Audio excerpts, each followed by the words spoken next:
What's up mga ka-Real Property Finder at Real Property Philippines. Isang mapagpalang araw po sa ating lahat. Ngayon po ay Sunday, October 29 po, 2023. Andito po ako ngayon sa Unisan, Quezon. May binisita po ako ritong property na may kabuang sukat po na 10.5 hectares. Na ayon po sa seller na ating kasama sa araw na to, ito daw po yung pinakaano ng property niya mga farm. Ito pong aking kinatatayuan.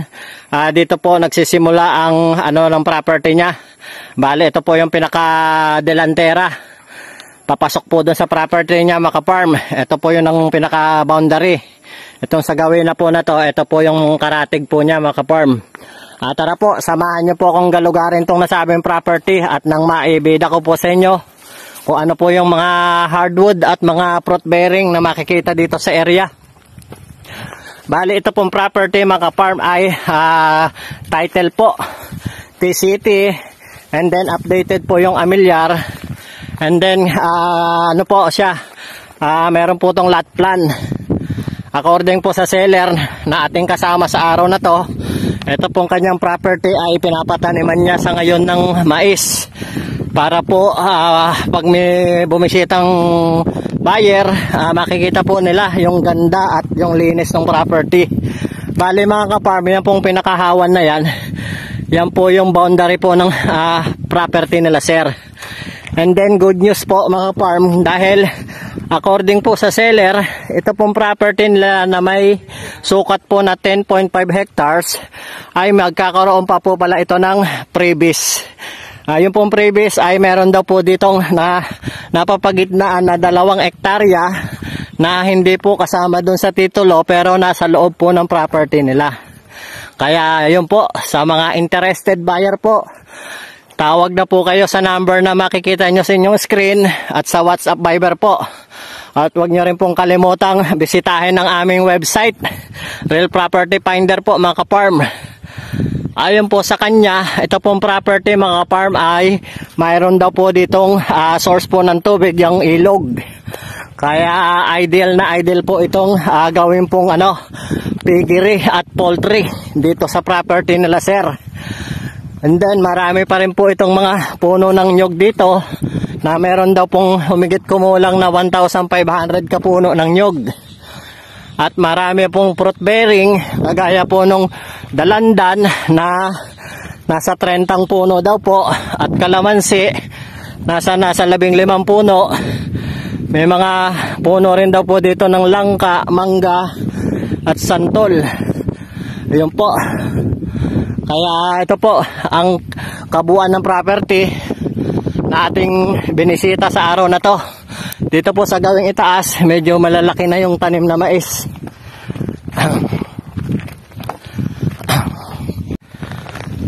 Ayon po sa seller na ating kasama sa araw na to, ito pong property nila ay nakakapag-harvest pa raw po dito ng 2 toneladang kabuo ng nyog every 45 days. Kaya may return of investment pa po kayo dito sa property kung ang ibang puno po ng nyog ay hindi nyo po puputulin para tayuan po ng poultry or piggery, dahil meron daw po itong portion na flat, and then tabing-tabi nga daw po ng ilog, at meron din daw po itong bukal. Kaya wala pong magiging problema sa source po ng tubig. And then meron din po ditong signal ang CP. Hindi po tayo abutan na ulan. Ayan po, kung makikita nyo po itong gawin na to na aming binabaybay, ay maraming tanim na mais.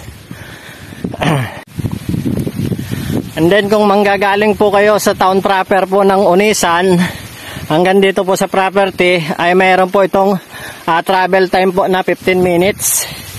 And then mula po doon sa pinaka barangay road, magkakaroon daw po ito ng pinaka right of way papasok po dito sa property na binebenta nila sir. Then ayon po sa kanya, nakausap niya na po yung mga property na dadaanan po ng right of way, at ang napagkasunduan po nila ay babayaran po yung mga puputuling nyog na madadaanan. Saan po yung ilog? Kaya wala pong magiging problema at magiging issue tungkol po sa right of way. Kaya ito pong property mga ka-farm ay napakaganda pong pagtayuan po ng piggery at poultry. Dahil meron po itong po sa munisipyo para wala pong magiging problema sa pag may zoning po ito mga ka-farm. Sige. Ayun po sa seller nating kasama. Yan po ang pinaka gilid ng buli na yan. Yan po yung pinaka boundary ng property nila sir. Papunta po dito sa aming nilalakaran. Kaya ito po yung mga kanyugan na nabanggit ko po kanina na may kabuang sukat bilang pa po na 1,500 more or less po nakapuno ng nyog. At marami rin po rito mga hardwood kagaya po ng Jimelina, Nara, Mahogany at saka po buli, anilaw. So, dito kanan tayo. Ito pa. Kasi kung susubaybayin natin, malayo pa tayo eh. Aha. Huwag muna tayo sa boundary. Aha. Apo, ilog lang po muna. Saka na tayo sa muhon-tumuhon. Aha. Sige. Kahit isang mohon lang ho, mabidyoan natin. Sige. Makita nila.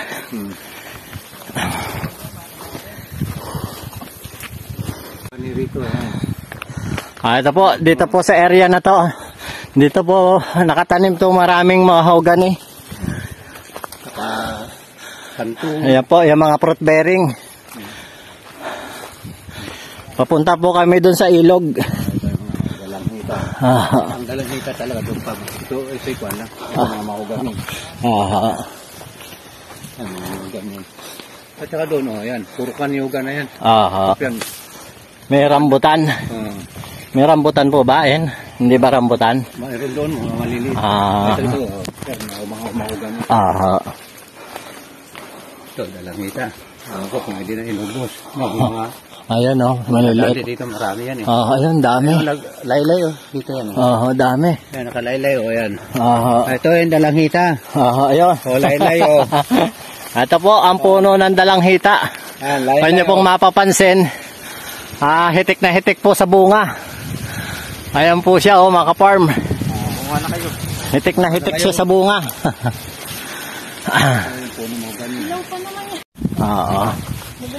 Ito po ang pinakakaparangan. Sakop pa po yan. Yung, hanggang doon po yan. Sa itaas ng nyog. Ayan po mga ka-farm. According po sa seller na ating kasama, yung pong mga nyog na yon, doon po sa gawi-gawi pa daw po doon yung pinaka-boundary ng property nila sir.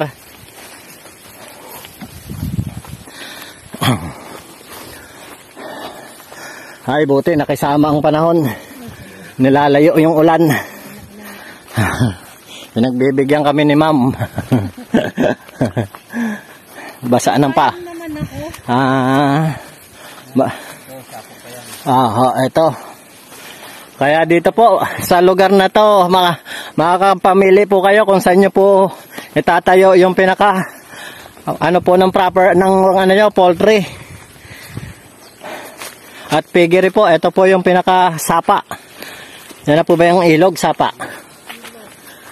Ito na po mga ka-farm, ang source po ng tubig.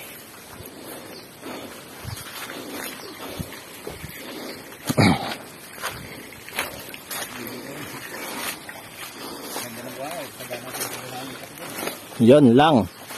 Mababasa tayo. Ito po ang source ng tubig nila rito sa area. Ayan po siya mga ka-farm.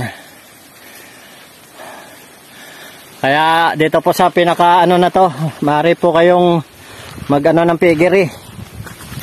Ito yung kapatagan.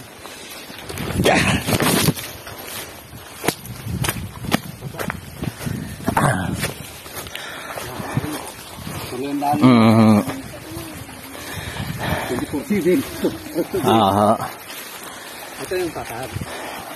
Sir.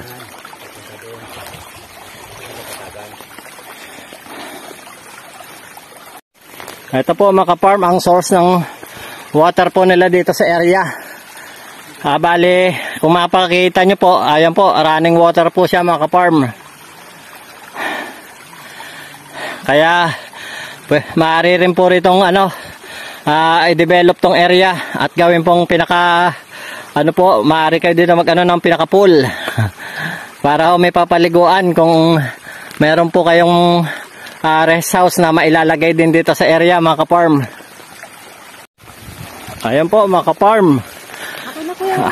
Ayon po sa seller, bale, ito pong property nila ay bale paikot daw po ito ng sapa. Kaya marami po ritong potential na area na maaari nyo pong pagtayuan ng ng inyong gagawing piggery at poultry. Madulas. Yan ang problema natin. Doon ba walang dadaanan?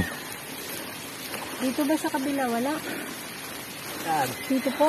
Dito, pwede ka dumaan din. Dito. Bukan natin dito. Ayan. Ayan, pwede rito. Diyan na tayo tatawid. Ayun, napila na. Okay. Wala bang mababa? Taas. Yeah. Dito ma'am. Ayun. Yeah. Yan, okay. Yeah. Yan.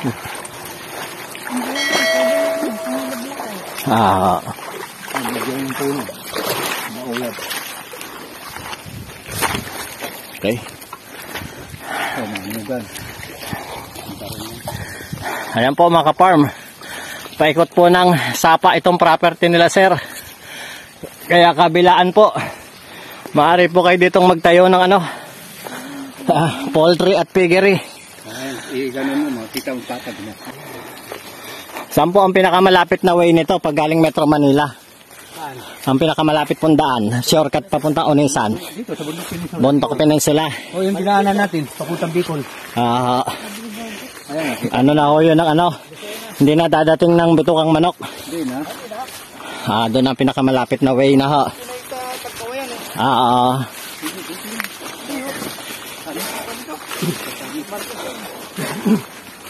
Ito na yung patagan.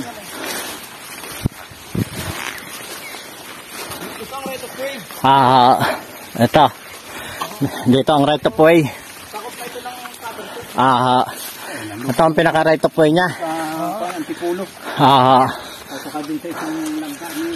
Hanggang doon po yung boundary. Ayun po mga ka-farm, according po sa seller, abot pa daw po doon sa mga bully. Yung pinaka-boundary po ng property nila sir. At ito daw pong nilalakaran namin na to. Ito po yung pinaka-right of way po. Papasok po dito sa area. Palabas na po kami mga ka-farm. Dangan nga lang po at medyo ang panahon na hindi nakikiayon. Medyo umuulan po, umaaraw.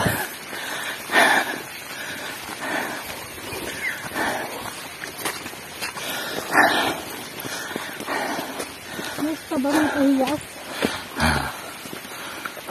Ayun pa siguro sa ayos ka na. Nasa Avon.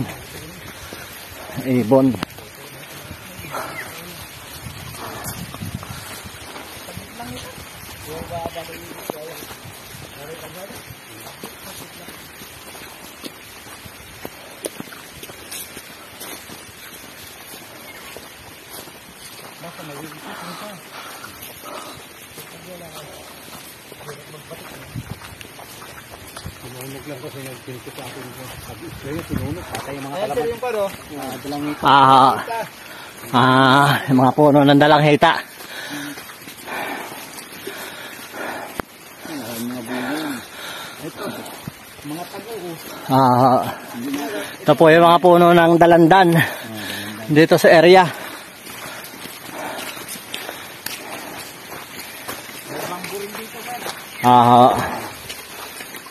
Ayun na yung bahay.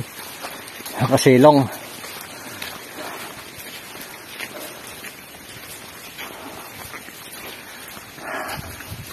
Pwede humingi ng isang pusong mais. Oo, pwede daw. Mais. Sige, kuha na. Tatanim ko na. Sige, wala problema. Piliin mo na malaki. Kuha na rin eh. Oo. Wala rin napapantalim na. Pantalim saan?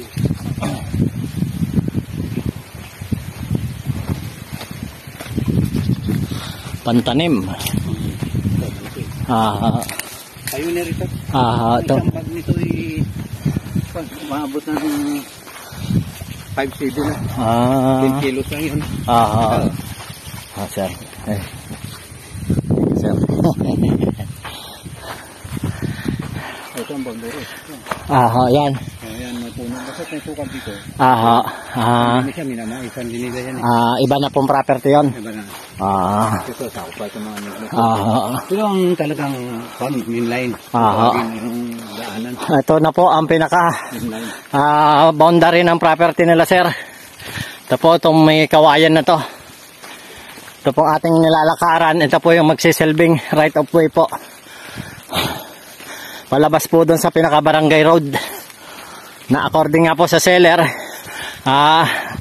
yun po mga dadaanan pong puno ng nyog na mahahagip po sa pinaka right of way. Yun lang daw po ang babayaran, mga ka-farm. At ito pong property dito po sa Unisan ay may zoning permit po, kaya wala pong magiging problema po nyo po itong mabibili para tayuan po ng piggery at poultry.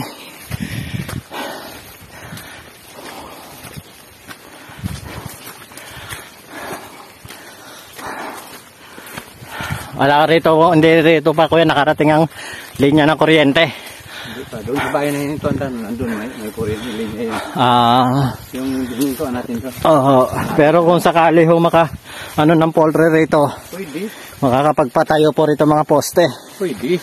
Mga problema kung problema sa poste, maraming kahoy. Kung kahoyin, kung concrete. Sa titik, marunong na mga alignment nyo kung saan nyo focus na hindi. Kaya nga.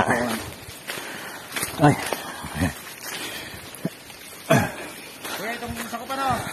Boundaries. Ito yung hangganan. Hindi pa. Hindi pa? Malayo pa. Yan ang pinakamuhon dito. Nandiyan yung muhon, kailangan matambakan na. Kasi sapa yan din eh. Yan ang pinakamuhon namin. Yan ang mataas na puno na yan. Ano ang puno yan? Yung tawagin nila yun.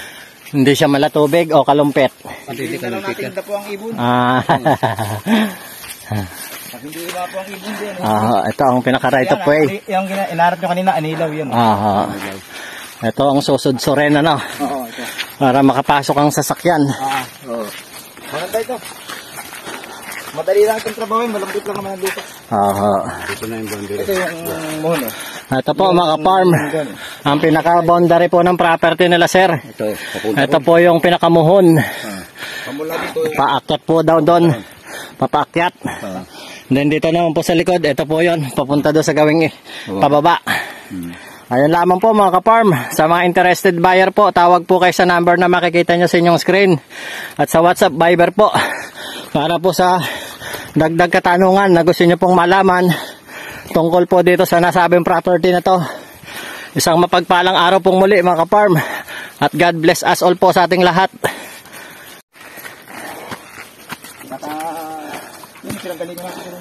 Ano yung harvest mo, sir? Papaya. Diyan tayo nang galing kanina. Ito, yan, sakop ito. Sakop yung baba. Ito. Masukang yung sakop. Kaya malayo, dahil kung nagmagawa tayo ng daan. Yan, lahat na malinis na yan. Sakop yan. Ayan po mga ka-farm. Yan pong hawan na yan. Nakapaloob pa po yan sa property nila, sir. Ito po ang gilid na aming nilalakaran mga ka-farm. Ito, palabas, kahit upgrade. Ito pong aming binabaybay na to, ang magsisilbing right of way po. Papasok po doon sa property na binebenta ng seller na ating kasama sa araw na to mga ka-farm.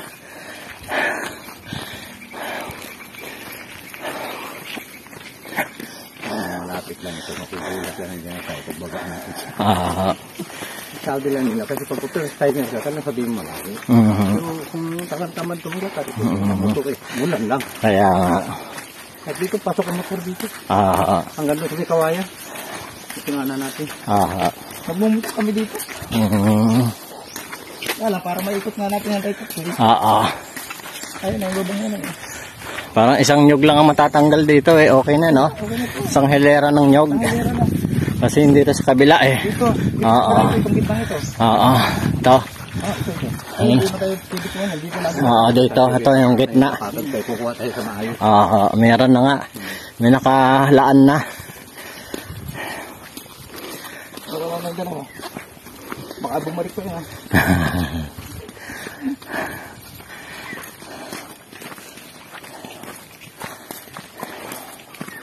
Pinaka-right po yun.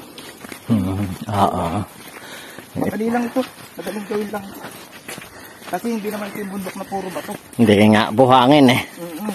Kaya maganda nga rin to sa taniman ng mga root crop. Mga mais. Balinghoy. Balinghoy.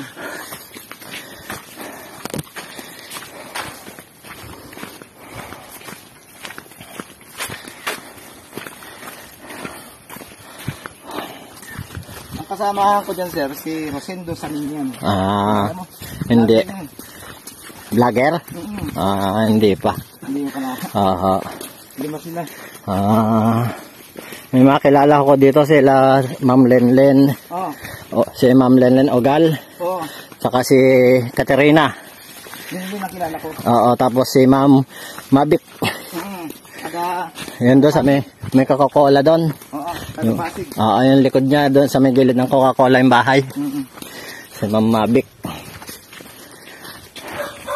Ang nagsama naman sa akin dito yung mga kasama namin na mga ahente na taga-Kalawag. Kaya nga nag-aalala sila, akala nila rumekta ako eh. Kako hindi yo. Doon tayo sa kung sino yung una nating kasama. Iba naman kasi yung eh. Yung iba kasi nagbukan agad ng nag-aalala. Kung ano kaya pag uwi natin, daan muna kayo sa bahay. Pwede rin po. Para nakita mo yung para kung ano, diretso kayo doon. Yan naman yata yung way natin pa labas na yan hindi, yung pa uwi na. Kanya may kuryente. Ito po mga ka-farm, may mga kabahayan na po dito malapit sa property nila sir. Kaya po hanggang dito na po yung electricity. Kaya kung kayo po ay magtatayo doon ng poultry, mula po dito na po kayo kukuha ng linya ng kuryente papunta po doon sa area. Kaya malapit na po. Hindi po siya na mahirap ng ng linya ng kuryente dahil abot na po hanggang dito sa area. Ito po mga farm, yung papasok po sa property. Dito po siya, bali gilid po nitong pinaka-riles. Diyan po yung magiging right of way po, makakatabas daw po rito na maaaring makapasok yung 10-wheeler. And then dito naman po kami palabas na po kami. Dito po sa gilid. Ito po yung pinakadaanan po na maaaring pumasok ang 10-wheeler po dito sa area.